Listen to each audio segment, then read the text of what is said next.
iespējams, teiksim, administratīvo resursu pastiprināt izmantošanu. Zināms, bažas saistās arī ar slēptās reklāmas izmantošanu pirms vēlēšanām, bet es domāju, ka tas lielā mērā, protams, būs atkarīgs no tā, vai saglabājas, teiksim, līdzinējā vēlēšana griezti vai arī nē. Ja tie saglabājas līdzinējā līmenī, tad, es domāju, partijām sevišķi lielas vajadzības pārkāpt likumu atkal nebūs. Savulaik ZZS bija tas, kurš teica, reklāmas likvidējam. Mēs paliekam pie tā. Tad to jūs tomēr sakat, ka varētu šogad? Diez vai to šogad varētu, jo diez vai būs vairākuma atbalsts. Mēs jau reiz Bet ja būtu vairākumi, jūs būtu par? Jā, mēs būtu par. Ir jāskatās, ko var darīt arī šajā priekšvēlēšana aģitācijas periodā, un manā uzskatā šis limits, kas pašlaik ir apmēram 570 000, ir paliels šajā ekonomiskajā situācijā šāda naudas tēriņa. Tad arī ziedojuma limits vienai personai 18 000 ir divreiz lielāks nekā būtu Latvijā nepieciešams. Iespējams, viņu vajadzētu pat samazināt no vienas personas līdz 2–3 000, lai vairāk būtu mazo ziedotāju, mazāka politiskajām partijām atkarība no tiem, kam ir liela resursu naudas pieejama. Vai jums uz pirmdienu tad ir priekšā jau koalīcijai, ko likt šis projekts? Jā, mēs par to runāsim un projektu mēs arī sagatavosim. Pa visiem šiem punktiem tas jau būs uz pirmdienu jau projektu līmenī? Nebūs kā projekts, bet konceptuāli mēs piedāvāsim arī koalīcijai. Kas attiecas uz reklāmām, atkal kaut ko mainīt jau ir par vēlu. Saima vairākus gadus par to diskutē, un tagad mēs vienkārši nepaspēsim neko izmainīt, jo nāk klājā, piedodiet, ar konceptuāliem priekšlikumiem jauniem, ko es šeit dzirdu. Tas ir visai nenopietni, un valdoša koalīcija nevienosies savā starpā nekad. Normāli būtu šobrīd paskatīties, cik partijas var reāli godīgā ceļā savākt naudu. Un es domāju, ka viņas vārds negodīgi tagad, es tā sapratu?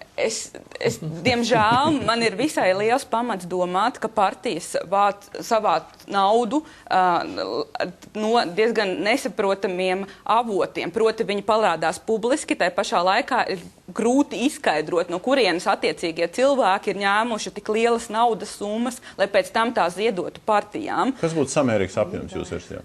Manuprāt, tas varētu būt aptuveni tas priekšvēlēšana tēriņu griestu apjoms, kas bija pirms iepriekšējām vēlēšanām, kaut kur starp 200 un 300 tūkstošiem latu. Tā otra lieta, ar ko vajadzēja balansēt, tās ārkārtīgi lielās naudas summas, kas pašlaik apgrozās partiju, teiksim, priekšvēlēšana kampaņās, tas bija priekšlikums par reklāmas raidlaika apjoma ierobežojumiem, kas tika izstrādāti arī vienotā paketē ar šo valsts finansējumu. 2 stundas televīzijā, stundu rādījumā. Jo, ja mēs skatāmies uz šiem tēriņu grieztiem naudas izteiksmēm, būtībā būsim atklāti, viņi sevi nav attaisnojuši. Tas, jūsuprāt, šobrīd vēl uz šīm vēlēšanām būtu iekļaujams un realizējams? Es domāju, ka noteikti, ja mēs paskatāmies iepriekšējās vēlēšanas, tad faktiski likuma grozījums stājās spēkā jau tanī brīdī, kad aģitācijas periods bija aizgājis.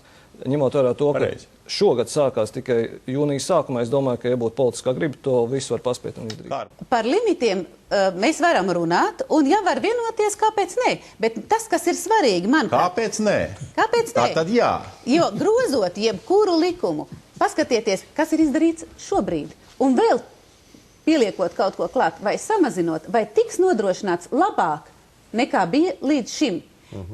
Bet es skaidri zinu, ka viss netika uzskaitīts visām partijām. Pasakiet, lūdzu, vai tas būs kaut kas labāk? Ja tā ir, daram. Par šo te neuzskaitīšu, un patiesībā sakot, arī priekšvēlēšana laikā bija politiķi un bija cilvēki, kas teica, ka viss netiek uzskaitīts vai ka tas maksā dārgāk.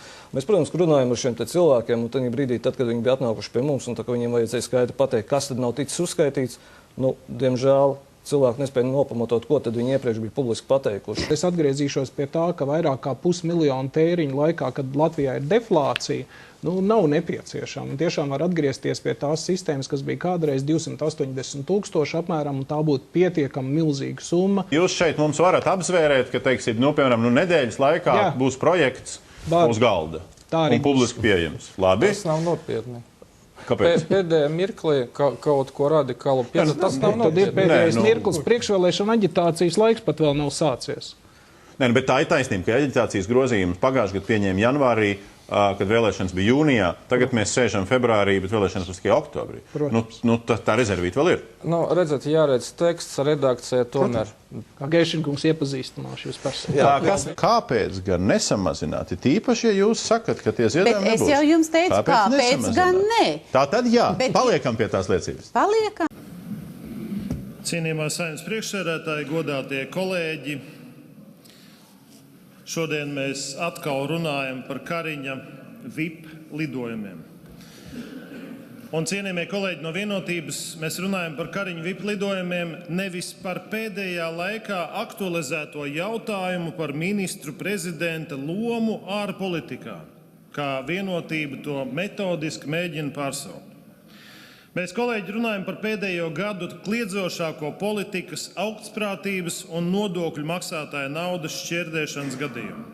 Par privilēģijām, izredzētības un nesodāmības sajūtu. 3 reizes Saeimas deputāti ir prasījuši informāciju par šiem ekskluzīvajiem lidojumiem. 3 reizes atbildes sniegtas tikai daļēji vai nav sniegtas uz konkrētiem jautājumiem vispār. Un tas noticis, acīm redzot, tāpēc, ka Kariņa kungs vienkārši nevar atbildēt uz pamatjautājumu šo superdārgo pakalpojumu liederību. Visticamāk tāpēc, ka pašam Krišjānim Kariņam un paša birojam 36 reizes pēc kārtas pieņemot lēmumu par šiem dārgajiem lidojumiem 1,36 miljonu eiro vērtībā, galvenais un vienīgais pamatojums bija paša komforts, ērtības un iedomāta dižvīra status. Tāpēc tagad ir grūti un neiespējami aiz matiem pievilkt kādus racionālus skaidrojumus. Tāpēc komisijā atbildot uz konkrētiem jautājumiem, kolēģi tiek stāstīts par Veimāras republiku un paša bērnības atmiņām. Tāpēc tiek smieklīgi mēģināts pārnest uzsvaru uz jaunu nosaukumu šim visam, proti pēdējā laikā aktualizēto jautājumu par ministru prezidentu lomu ārpolitikā. Cienījamie kolēģi, lielisks piemērs patiesības ministrijas politikai, jaunrunai, kur šādi arī ievērojamākā Latvijas oligarha apsūdzības valsts nozagšanā, kukuļņemšanā, dokumentu viltošanā, noziedzīgi iegūt līdzekļu legalizēšanā un tā tālāk, metodiski Vienotību varētu arī pārdēvēt un likt visiem turpmāk kopā saukt par, piemēram, pēdējos 20 gados aktualizēto jautājumu par Kurzemes pašvaldības vadītāju lomu Latvijas attīstībā, vai ne? Ja paša komforts, kolēģi, ir bijis galvenais iemesls, nav brīnums, ka šāda izaicinoša Latvijas un Eiropas nodokļu naudas izmantošana tika un tiek slēpta. Var tika rīkots iepirkums šādu pakalpojumu iegādēji, panākot zemāko cenu? Nē, tas tika noslēgts zem kopējiem komandējiem tēriņiem. Vai tiek atklāta informācija par katra lidojuma izmaksu pozīcijām, piemēram, apkalpošanu salonā pāris cilvēkiem vai ēdināšanu?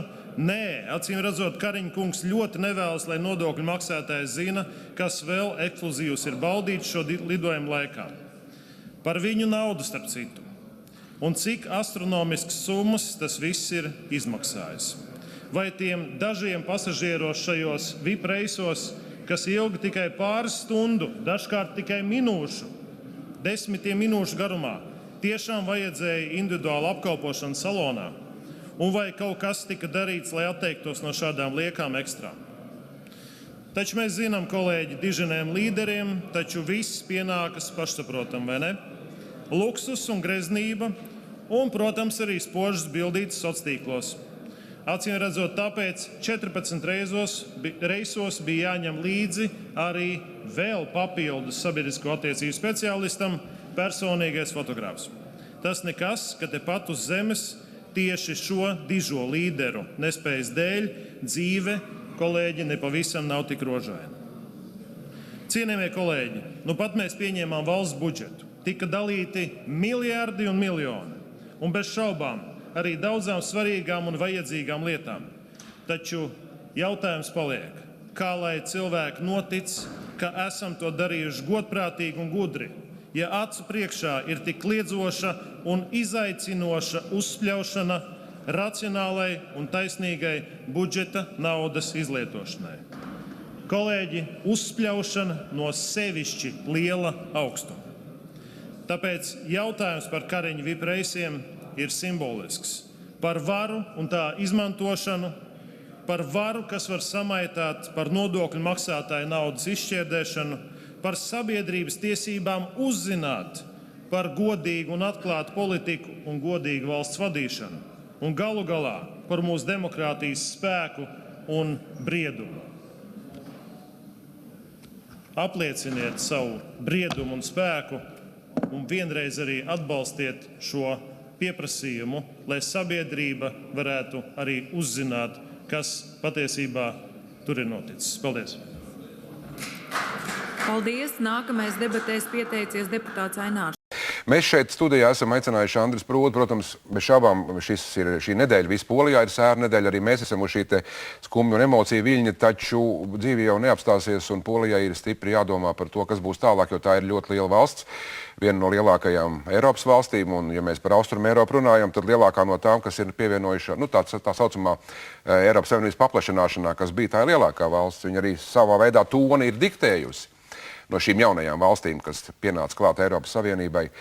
Kas tad varētu, pēc konstitūcijas šobrīd ir tā, ja aiziet kaut kādā traģiskā negadījumā, prezidents nevar pildīt vai aiziet bojā, 2 mēnešu laikā ir jārīko ārkārtas vēlēšanas? 2 nedēļu laikā ir 2 mēnešu laikā. 2 nedēļu laikā ir jāizsludina vēlēšanas vai jāizsludina vēlēšana datums, un kopš tā brīža, kopš vēlēšana izsludināšanas brīža, 2 mēnešu laikā jāorganizē vēlēšanas. Tā kā potenciāli principā var būt 2,5 mēneši, bet kā jau ir šobrīd paziņots, tad visticamāk vēlēšana datums jau tiks pasludināts rīt. Līdz ar to no rītdienas sākot būs šis atskaites punkts, kad 2 mēnešu laikā tām vēlēšanām būtu jānotiek. Jā, bet redziet, tas dokuments jau ir sauss. Jā, viņš ir sarakstīts un labi, ka tāds ir, kas tomēr varas vakums nedrīkst būt.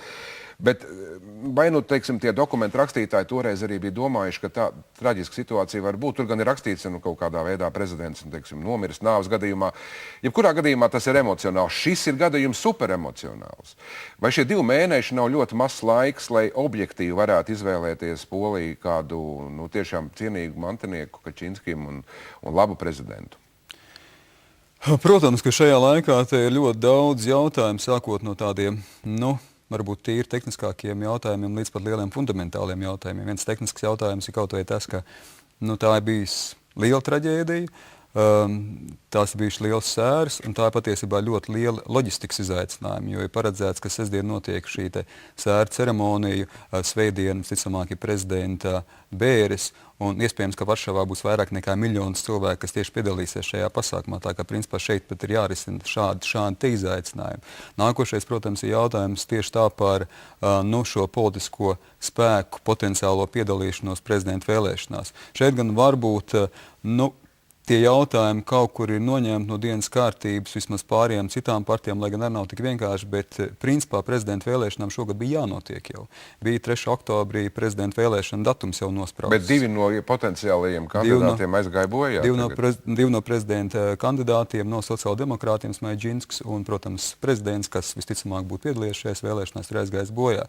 Tā kā skaidrs, ka šobrīd ir jautājums par to, kas aizstās, ir tīpaši, protams, kas piedalīsies no šīs lielākās opozīcijas partijas, no opozīcijas kustības, no Leha Kačinska kustības, kas varētu piedalīties un pārstāvēt. Jo praktiski, kā pašā Polijā runā, ir aizgājis bojā, vai ir beigus gan arī vai tāda zinām eksistence vesela politiķu paudze. Politiķu paudze, kas ir sākus, savas aktivitātes 70. gadu beigās, 80. gados, kas ir, ieņēmusi diezgan stingru pozīciju, attiecībā uz Polijas ārpolitisko orientāciju, uz, šīm idejiskām, ideoloģiskajām vērtībām, kā jūs jau minējāt, katolicisku Poliju, sociāli orientētu Poliju, vēsturi skaidrojošu Poliju. Un praktiski šajā partijā Pravo i Spravedljivost, jeb likums un taisnīgums, aizgājuši bojā bijušais frakciju vadītājs, tagadējais frakciju vadītājs, partijas pārstāvis kā vicespīkers parlamentā, plus vēl arī partijas vicepriekšsēdētājs. Tur jau praktiski ir palicis tikai priekšsēdētājs. Bet sakiet, es esmu arī šo lasījis, gan poļu presi izsakās un internetā par to, tā, protams, spekulatīvā līmenī šobrīd tiek runāts, ka vai viņš maz gribētu kandidēt, vismaz būtu kandidējis prezidenta vēlēšanās. Es domāju, Jaroslavs Kačinsks, tad viņa brālis Leha Kačinska, kas arī no šīs pašas partijas likums un taisnīgums ir. Vai šis nevar būt tas brīdis, kad šīs emocijas ir tādas, ka viņš kandidē un tad viņam tās izpratnes varētu būt pat pietiekami lielas? Noteikti, es to neizslēdzu, jo šobrīd gan partijas ietvaros, gan šīs kustības ietvaros, gan, es domāju, Polijā kopumā tiks meklēts zināmas autoritātes. Tiks meklēts, teiksim, cilvēks, kas kaut kādā veidā varētu aizstāt Lehu Kačinsku, un kā jau šeit ir šie skumjie paradoksi, ka Lehu Kačinsku mantojums ir ieguvis tādas ļoti skaidras aprises tieši nāves brīdī, tieši šajā traģēdijā. Un ļoti kļuvušas arī daudziem poļiem simpātisks, un, teiksim, poļi atzīst, ka varbūt viņi nebija nemaz tik simpatizējoši politiski Leham Kačinskim un, teiksim, šīm idejām viņa dzīves laikā, bet tieši šī traģēdija ir lielā mērā padarījis skaidrāku šo vīziju par Poliju kā patriotisku, solidāru valsti. Un līdz ar to, es domāju, meklējot šīs autoritātes, gandrīz vai tā dabiski priekšplānā izvirzās Jaroslavs Kačinsks, ar kur kopā Lehs Kačinsks savā laikā šo kustību ir izveidojuši. Protams, es domāju, ka šeit Jaroslavam Kačinskim tie nav tikai politiski lēmumi, bet šeit ir tādi tīri dvēseliski lēmumi. Jā, es to saprotu, bet vai šis dvēseliskais lēmums, ja, teiksim, notikt vēlēšanas rīt un viņš, teiksim, balotēto skaidrs, ka viņš kļūtu par šo prezidentu, vai viņa kapacitāte un autoritāte un teiksim, viņa potenciāls ir tāds, ka viņš varētu būt premjeras viņš ir bijis, bet prezidents? Te ir, protams, atkal jautājums par to, kā viņš ir pats vai mainījies vai pieņēmis un kā viņš teiksim, spētu pozicionēties. Protams, ka tas nebūtu tik automātiski, ka viņš kļūtu momentāli par prezidentu, jo šai kustībai, teiksim, tomēr tie pēdējo reitingi nebija tik augsti. Un, pilsoniskā platforma, kas ir, protams, valdošā partija, pēdējā laikā šo politisko spektru praktiski nodominējusi. Pēc visiem reitingiem, teiksim, pēc popularitātes, cilvēki ir pārgājuši uz šo partiju no daudzām citām kustībām. Tā kā skaidrs, ka tas nebūtu tik viennozīmīgi un tik automātiski. Bet no otras puses, es domāju, ka uz šī sēru fona, šī traģēdija fona, teiksim, tīri cilvēciskā līdzdzīvošanas, līdzjušanas fona Jaroslavam Kačinskim, kurš varbūt spētu sev parādīt kā tāds varbūt vairāk līdzsvarots, sabalansēts, ne tik, teiksim, emocionāls, kā viņš ir bijis arī premjerēšanas laikā. Es domāju, ka viņam būtu ļoti liels iespējas kļūt arī par prezidentu. Visbeidzot, sakiet, ja būs prezidents, par to šaubu nav, ka atradīs prezidentu Poliju, vai ņemot vērā to, ka nebija vieglas attiecības iepriekšējiem prezidentam gan ar Krieviju, gan ar to pašu Eiropas Savienību, arī diezgan gāja kā pa celmiem, vai šeit kaut kādā veidā kaut kas varētu mainīties? Es domāju, ka radikāli nemainīsies. Radikāli, jā, bet, teiksim, šīs tādas, viņš kļūst prognozējamāk Polija. Protams, jā. Es gribētu teikt, ka Polija tomēr ir bijis prognozējama. Un varbūt prognozējama ir tajā ziņā, ka šādas kustības kaut kur Austrum Eiropā, vispār Eiropā, pēc iestāšanās Eiropas Savienībā, viņas parādījās ne tikai Polijā. Par, teiksim, savu interešu ievērošanu, par šīm patriotismu izjūtām. Protams, Lehs Kačinskis un šī kustība bija pietiekoši izteiktajā ziņā. Bet tāpēc es domāju, attiecībās ar Eiropu šis patriotisms, teiksim, savu interešu, iestāšanās par savām interesēm aizstāvēšanu, viņi paliks. Protams, ka būs jautājums par šo formu. Attiecības ar Krieviju, tas ir lielais jautājums. Un pašā Polijā uzreiz var pateikt, netic kaut kādām sazvērestības teorijām, ļoti augstu novērtē, emocionāli novērtē to, kā šajā traģēdijas kontekstā izturējās gan Medvedjevs, gan Putins, un paši poļi to atzīst, ka varbūt šis ir tāds iespēja brīdis līdzīgam izlīgumam starp poļiem un krieviem, kā tas notiks starp francūžiem un vāciešiem pēc otrā pasaules kara.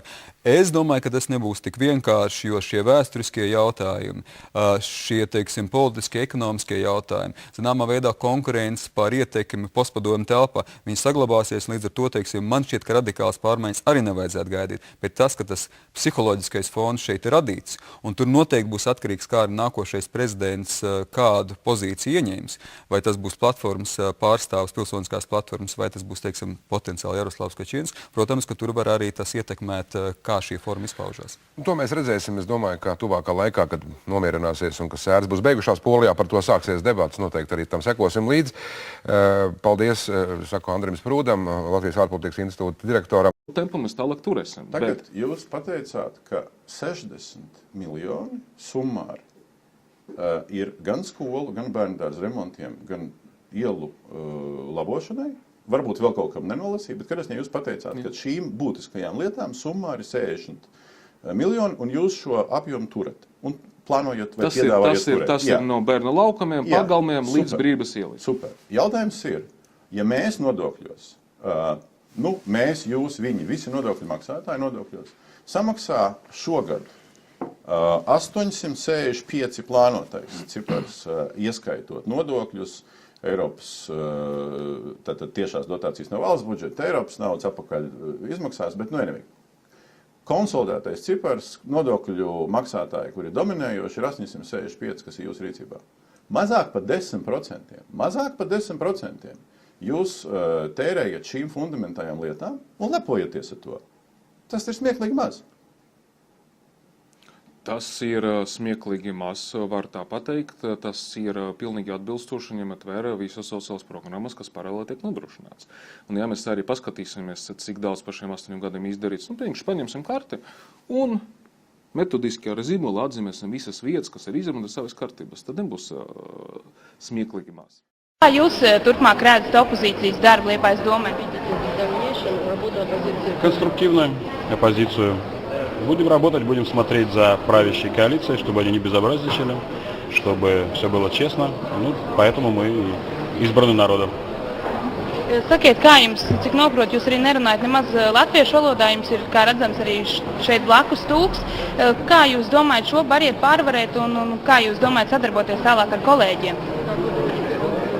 С коллегами, не знаю латышского языка, пока вы работаете со мной как с переводчиком. Es mācos latviešu valodu, but very difficult study to language altogether.